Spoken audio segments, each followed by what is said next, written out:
ปีสุดท้ายที่เฮาได้เฮียนด้วยกันปีสุดท้ายที่เฮาจะต้องจากกันผ่านการเฮียนผ่านวันเวลาจนทำให้เฮาได้รู้จักกันได้เป็นเพื่อนกัน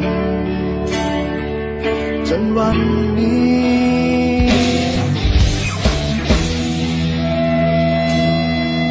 มาถึงม.7 ปี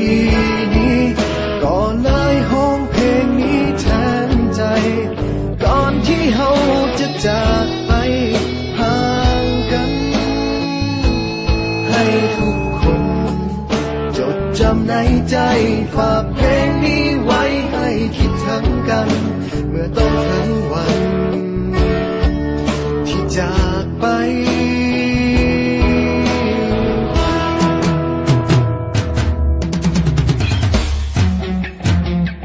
ก็เลยเขียนเพลงนี้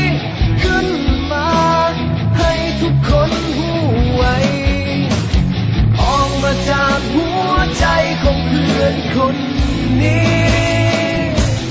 ถึงจะอยู่แห่งคนใดยังคิดถึงกันทุกวินาทีจึงขอมอบเพลงนี้แด่เพื่อนทุกคน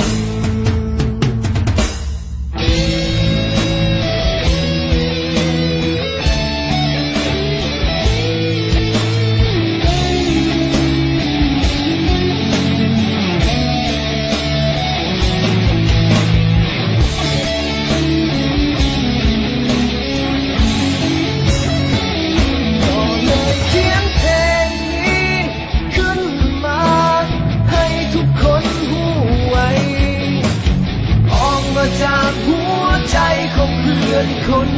นี้ถึงจะอยู่แห่งคนใดยังคิดถึงกันทุกวินาทีจึงขอมอบเพลงนี้แด่เพื่อน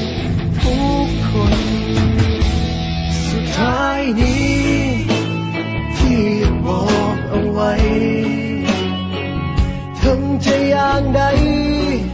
ก็ยังมีคำว่าเฮาคำว่าเพื่อนในวันนี้จะบ่มีวันเก่าพวกเฮาม.7 ปีสุดท้าย